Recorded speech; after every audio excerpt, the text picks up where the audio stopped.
سلام. این روزها نظام آخوندی هر بلایی که سرش میاد جیغش از مجاهدین به هوا میره. فرقی هم نمیکنه که موضوع چی باشه. اینقدر کابوس مجاهدین میبینن که بالاخره یه جوری پای مجاهدین رو میکشن وسط. مثلا روحانی میخواد وضعیت امروز رو بگه، همین که اسم شرایط سخت برای نظامش میاد یاد مجاهدین میفته. سال 1360 شاید در تاریخ کشور ما، حالا اون مقداری که یادمون هست تو این قرن اخیر، از لحاظ امنیتی سخت‌ترین سال کشور بود. از یک طرف حجمه منافقین بود در داخل که از 31 خرداد در واقع شروع شده بود. سال بسیار سختی بود و حوادث بسیار تلخی در اون سال اتفاق افتاد. بله، اونی که همیشه روزگار رو برای مقامات نظام تلخ میکرد مجاهدین بودند. یه جوری هم میگه که انگار هنوز تلخیش زیر زبونش مونده. حالا رئیسی رو میارن که خاطرات امامشون رو بگه، ولی ترسش از جذب جوونا به مجاهدین رو میذاره وسط. اون جوونه امروز منافقین رو نمیشناسن کیان اینا، چون اینا یه مقدار اتو کشیده شدن، خیلی هم معرفی نشدن. تو اروپا اتو کشیده خودشون رو چقدر که جلوه میدن. 17,000 نفر اینا شهید کردن. خودشون تو اسنادشون هست. قضیه روشنی هست. 17,000 نفر خیلی هم مسئله روشنی است. ما جریان منافقین رو بشناسیم که امام خوب اینا رو شناختن.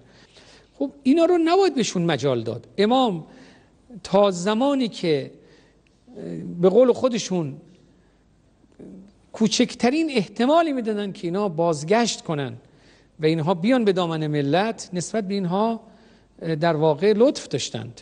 در واقع قهرمان مبارزه با نفاق امام بزرگوارند و کسانی مثل شهید لاجوردی که خوب جریان نفاق رو شناخت. اینها کسانی هست که به هیچ وجه نباید به اینها امام مجال میدادن و امام خوب اینا رو شناختن. بله، به نظر میرسه هرچه وضع نظام بدتر میشه بیشتر این نیاز رو پیدا میکنه که نباید به مجاهدین مجال بده. حتی اگر موضوعی گیر نیاوردی میتونی جهل کنی. مثلا بعد از درگذشت خانم مرجان، ولی فقیه که از محبوبیت گسترده مرجان مثل مار زخم خورده به خودش میپیچید، نشریه مجاهدی که سالیان چاپ نمیشد رو به مدد حضرت فتوشاپ از کارگاه‌های واواک بیرون آورد. تازه بعد از اینکه جعلی بودن نشریه عالمگیر شد، رفتن از عکس‌های روی جلد این نشریه جعلی اعتراف اجباری هم گرفتن که مثلا طرف بیاد بگه ما غلط کردیم و اصلا نمیدونستیم اینا مجاهدین کی هستن. من اصلا نمیدونستم که این خانم خواننده مرجان طرفدار گروه منافقین و اینا هست. خیلی هم نمیدونستم. من از این فهمیدم. من مثلا استوری کردم 15 ثانیه یکی از آهنگای 50 سال پیششون که اصلا اون موقع مجاهدین وجود نداشت. فقط همین، نه تسلیت گفتم، نه قلب سیاه گذاشتم، نه عکس گریه گذاشتم، نشد سوگ هنرمندان فلان. 2-3 روز بعد اون چیزه اومد مال روزنامه‌شون که اصلا من کف کردم، دیدم یکی از بازیگرا برام فرستاد، یه کارگردان برام فرستاد، یه دستیار یک برنامه‌ریز فرستاد، گفت این چیه بیژن فلان اینا. یعنی اعتراف اجباری میگیرن سر نشریه‌ای که اصلا وجود خارجی نداشته. اینا آشپزی که میکنن، آبدوخیار هم که میخوان درست کنن ته میگیره. اما رژیم و اطلاعاتش کاری به عواقبش نداره. مهم فقط اینه که یه چیزی رو بهونه کنه و یه دروغی به مجاهدین بچسبونه.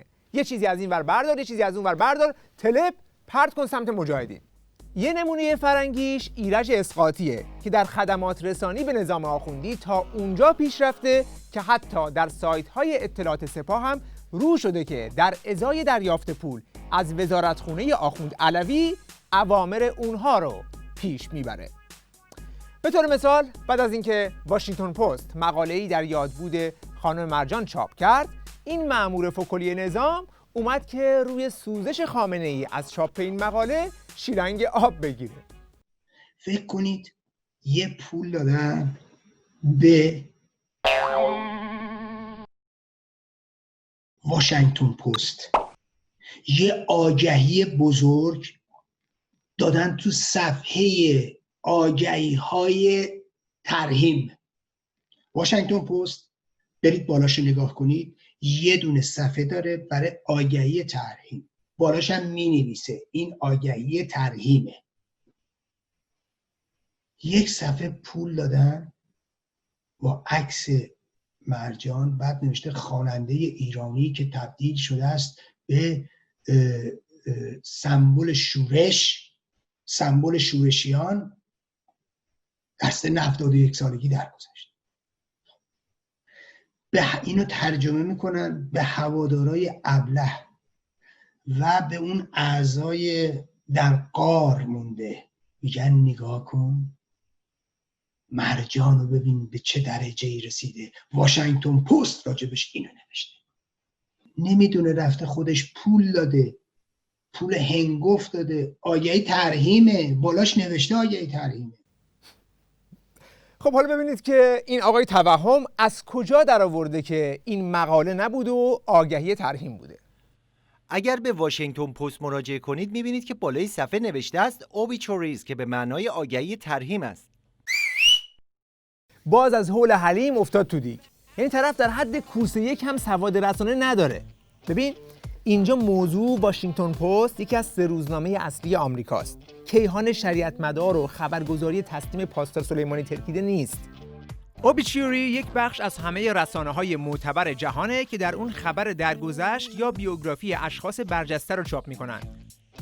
مثلا اینجا بخش اوبیچوری در روزنامه تایمز که یادبود شخصیت‌های مختلف رو منتشر کرده. یا این یکی اوبیچوری یا یادبود لرد ودربورن در گاردینه. یا این یکی یادبود لرد اسپلین در روزنامه تلگرافه. یا اینکه فکر می‌کنی اینا رو هم مجاهدین پول دادن که چاپ کنن ها؟ IQ اینجا واشنگتن پست توضیح داده که فرق آگهی ترحیم با خبر درگذشت یا یادبود در چیه.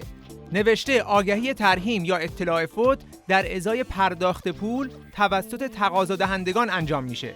اما خبر ترحیم یا نیوز اوبیچوری که شامل بیوگرافی یک شخصیته توسط خبرنگاران حرفه‌ای واشنگتن پست نوشته میشه و پولی نیست. اینجا هم اگر یکم دقیق‌تر نگاه کنی میبینی که این آگهی نیست، یک مقاله است که یک نویسنده داره به اسم مت شودل. اگر مت شودل رو دنبال کنی میبینی که یکی از نویسندگان زبردست واشنگتن پسته که تو بخش یادبود این رسانه کلی مطلب نوشته. تقریبا هر چند روز یک بار درباره شخصیت‌های معروفی که فوت کردن یک مقاله می‌نویسه که در روز 12 ژوئن هم درباره مرجان نوشته. وقتی کسی فرق عمودی و افقی رو نمیدونه نباید درباره ریاضی صحبت کنه. برای اظهار لحیه کردن توی زمینه رسانه هم باید یک کم بیشتر از گوگل ترنسلیت سواد داشته باشی. یک کم یه ذره بیشتر.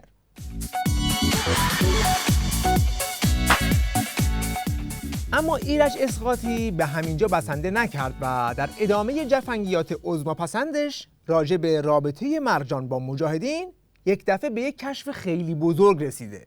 نکته قابل توجه این که قبلا در یکی از مراسم‌ها لباس گل و گشاد به تن مرجان کرده و عکسی هم گرفته بودن تا به موقع و چه بسا در مرگش از آن استفاده کنن. برید نگاه کنید چه لباس مسخره‌ای تن مرجان کردن. یه روزی حالا اونو سیاهش کردن، چیکار کردن؟ یه لباسی تنش کردن مثل یه لباس گل گشاده مثل خمره تنش کردن. مپندارین که بربادم که من تاریخم و یادم چنان با درد این مردم عجینم من که پنداری که فریادم که فریادم که فریادم. حالا تو همه کشورها هم اون لباس مرجان، یعنی مرجانو در اون هیبت یه لباسی تنشه مثل خمره. اون زن مجاهد، این اون زن ایرانیه، این الگوی رجویه برای ایران آینده و برای زن ایران. طرف مثل این که فقط تو فاز حجاب اجباری میتونه فکر کنه. یعنی اصلا براش قابل فهم نیست که اینجا اروپاست و یک زن ممکنه خودش انتخاب کرده باشه که برای اجرای یک برنامه این لباس رو بپوشه، چون میخواسته حمایت خودش رو از زنان اشرف نشون بده. کمان که خانم مرضیه هم همین کارو کرده بود، خانم گیسو شاکری هم همین کارو کرده بود. و تازه مرجان به جز این برنامه توی کلیپ دیگه هم لباس مشابه رو پوشیده بود. ببین به این میگن کار هنری، این زمینه‌ای که تو اصلا توش هیچی نداری، از کنارش هم رد نشدی. هنرمند برای رسوندن هر پیامی لباس مناسب اون رو میپوشه. بعد آخه شلمغز مهمتر از پوشش خود محتوای ترانه است که خونده. وقتی داره ترانه های شورشی میخونه این که دیگه زوری نمیشه، داره کلمات رو با تمام وجود میخونه. چنان با درد این مردم عجینم من که پنداری که فریادم که فریادم که فریادم. حالا این ایرجه که نه از رسانه چیزی سرش میشه و نه از هنر، اصرار داشته که تو گل به خودی حتما هتریک کنه. بنابراین در ادامه اینطور نوشته: زورشان نرسیده بود روسری سر مرجان کنن، وگرنه روسری به سر مجسمه‌ای کردن که از ندا آقا سلطان ساختن. ندا آقا سلطان وقتی که جان داد، یه رضا اولیا اینا بهش پول میدن، عضو شورای ملی مقاومت تو گیومه میگم، بعد این میگه من کمونیستم. یه دونه مجسمه ساز یه قالتاقیه توی ایتالیاست، یه مجسمه از ندا آقا سلطان درست کرد. مریم رجبی قبول نکرد، گفت باید روسری سرش کنید. مجاهدین روسری به سر مجسمه ندا کردن؟ حالا این ادعای آخوندپسند رو داشته باشید تا ببینید که اطلاعات آخوندی چه پیرهن عثمانی ازش میدوزه. بلافاصله بعد از این جفنگیات و ادعای اینکه گویا مجاهدین روسری به سر مجسمه ندا کردند، موتور پشت جبهه اطلاعات آخوندی در عمق استراتژیک نظام روشن میشه با اسامی مزدوران معلوم الحالی مثل سیامک نادری و رضا گوران و محمد رضا روحانی و حنیف حیدرنژاد و علی اصغر یوزمند، از همون جنس ایرج اسقاطی که میخوان به افرادی که هیچ اطلاعی از اصل موضوع ندارن بگن که یه عکسی رو کشف کردن که همونطور که اسقاطی گفته بود مجاهدین روسری کردن سر ندا آقا سلطان و آی بیایید مجاهدین رفتن مجسمه با حجاب ندا رو گذاشتن تو پارلمان ایتالیا.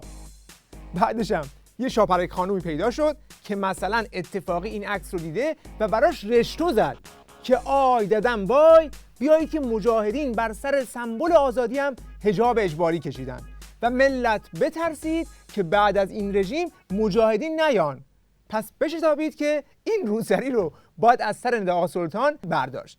نگو که اصلا موضوع مجسمه هیچ کشف جدیدی نیست، مربوط به 11 سال پیش در سال 2009، یعنی همون سال قیام 88. این همه سال شما کجا بودید؟ ماهواره نداشتید؟ اینترنت نداشتید؟ تو غار بودید؟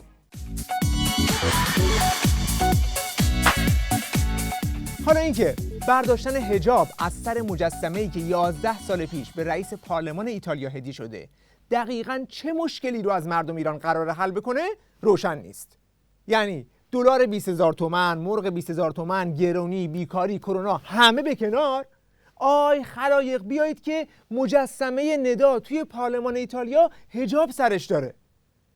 جالبه توی این نامشون حتی خواستار محکوم کردن کسی که ندا رو به قتل رسون نشدن، ولی اعتراض به کسی کردند که مجسمه یادبود ندا رو ساخته و برده توی یک پارلمان دیگه تا اونجا پیام ندا همیشگی بشه.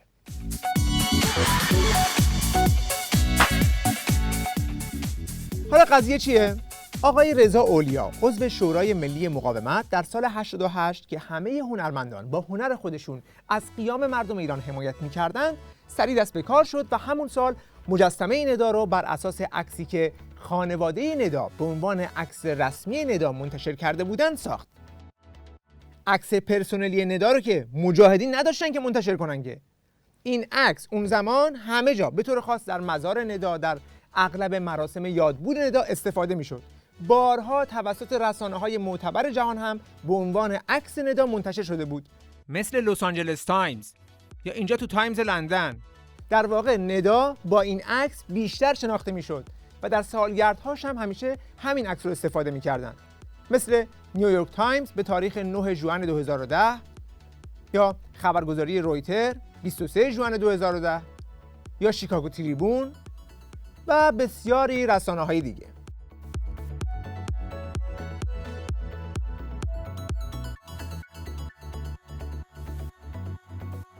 آقای اولیا که مقیم ایتالیاست، مجسمه شهید ندا رو در آذر ماه سال 88 به همراه نماینده شورا در ایتالیا به درخواست خانم رجوی به رئیس پارلمان ایتالیا هدیه میکنه و رئیس پارلمان هم از اونا میخواد که تشکراتش رو به خانم رجوی برسونن که اون رو در جریان قرار داده و هدیه سمبولیک بسیار ارزشمندی دادند که پیام ندا و قیام مردم ایران رو میرسونه. تندیس ندا شهید ملی قیام سراسری مردم ایران که با چشمان باز و با پیام روشن آزادی به دست دژخیمان خامنه‌ای منفورترین دیکتاتور جهان در 30 خرداد به خاک افتاد، از طرف خانم مریم رجوی رئیس جمهور برگزیده مقاومت به رئیس پارلمان ایتالیا آقای فرانکو فینی اهدا شد. این اقداماتی است که 11 سال پیش مقاومت ایران برای رسوندن پیام ندا به دنیا انجام داده. بقیه هم اگر بیلانی دارن بیان بگن برای ندا و شهدای قیام چی کار کردن.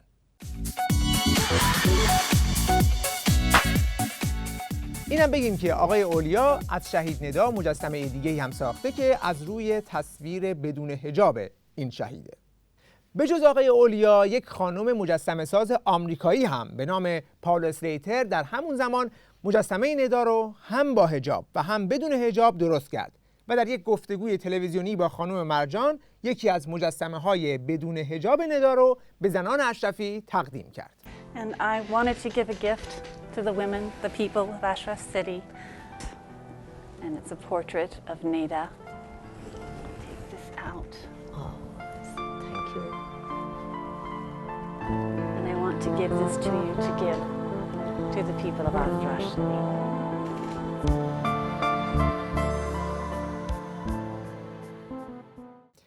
البته جا داره یادآوری کنیم 10 سال پیش هم اطلاعات آخوندی تلاش کرد با تولید یک فیلم مستند مثلا به شکل بسیار ناشیانه‌ای قتل ندا رو به گردن مجاهدین بندازه. این مستند رو همون مجری آمریکایی پرس تیوی درست کرده بود که به اسلام آخوندها گرویده و براش اسم اسلامی هم گذاشتن. همونی که تو آمریکا هم یه مدت به اتهام تروریسم زندان رفت. توی این مستند مثلا می‌خواست این مجری ژست بی‌طرف داشته باشه. ولی در سکانس آخر بعد از کلی صغرا و کبرا چیدن به این نتیجه میرسه که قاتل نه بسیجیه بوده نه نفرات همراهش بودن. پس کی بوده؟ ولی کسی بهش جواب نمیده. بنابراین مجبور میشه خودش بلند شه بگه پس مجاهدین بودن. با بررسی تکه‌های پازلی که داریم ما آرش حجازی رو داریم. آیا اون درگیر قتل بوده؟ آیا شما درگیر قتل بودی؟ یا شما کسی هستی که درگیر قتل بوده؟ یا یکی از بیرون؟ اگه آرش نبوده، اگه استاد نبوده، اگه کارگر نبوده، کی بوده؟ میدونید این کیه؟ شما اون رو نمیشناسین؟ شما هم نمیشناسین؟ مریم رجوی. The day that Neda was killed. روزی که نشون متوجه روزی که ندا فوت کرد، کشته شد. It's a day that they, since the beginning, that they have actually killed people in Iran each year. اولین ترورهاشون رو تو ایران انجام داده بودن از تاریخ. And every year. هر سال در تاریخ 30 خرداد they kill someone somewhere in Iran. یک نفر رو یه جایی در ایران میکشن.